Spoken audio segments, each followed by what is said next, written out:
person is. Who was Mickey Mantle? Center fielder, New York Yankees. He played for the New York Yankees. He played for the New York Yankees. And how many syllables are in his name?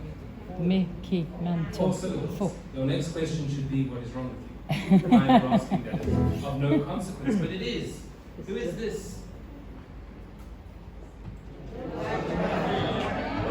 Very, very famous, always played for the New York Yankees as well. How many syllables are in his name? 5.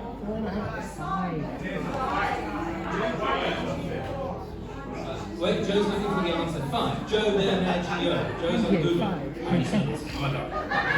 Didn't tell me about this in the show. Now, Mrs. Roosevelt. How many syllables? 5. Thank you, Shirley. Mrs. Roosevelt. Excellent. You guys are doing so well. It's the beginning of the school year next year. How many syllables in this? She was smoking hot in that movie. Who is that? The Graduate. And Bancroft.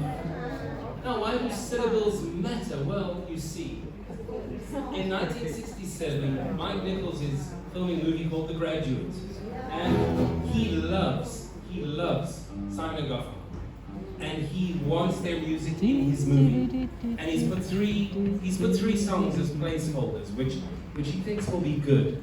These are the 3 songs: The Sound of Silence, Scarborough Fair, April Come She Will. But he actually wants another song. And he says to Paul Simon, by the way, Paul Simon, you remember Integrity?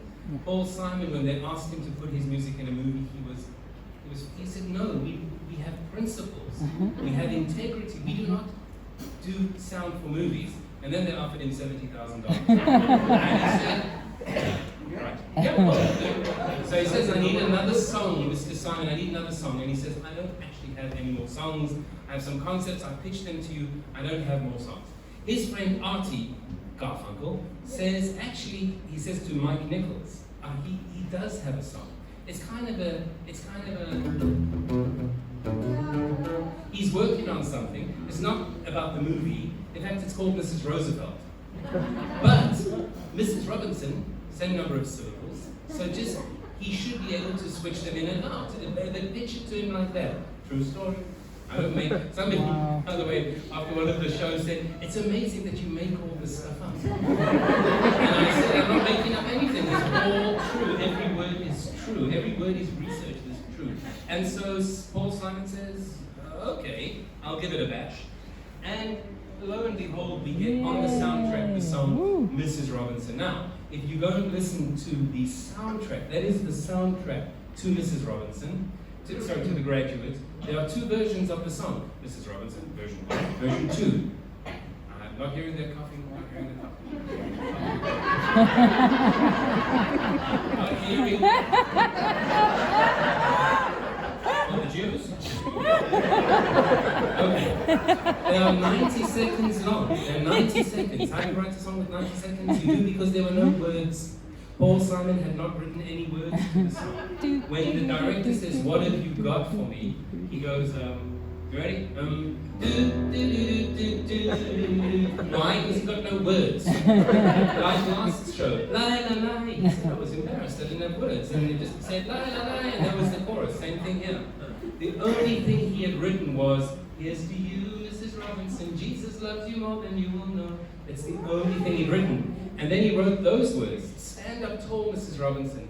God in heaven smiles on those who pray. Was the only thing he'd written, and that is what is on the movie album. I listened to it twice to make sure there wasn't something missing. There were no lyrics. Only after the movie they sit down and they write more lyrics. And it's very clearly about Eleanor Roosevelt, the song, right? Going to the candidates debate, right? The words have got nothing to do with the movie. But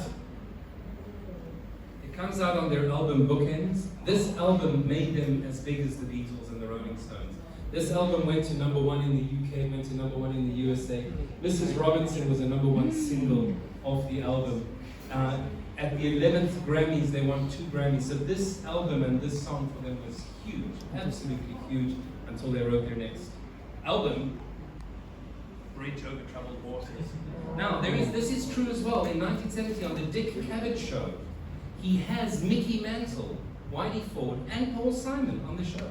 And Paul Simon deconstructs Mrs. Robinson, and they actually say, but wait a second, Mickey Mantle is more of a hero to you than Joe DiMaggio. So Mickey Mantle asks him, why didn't you put me in the song?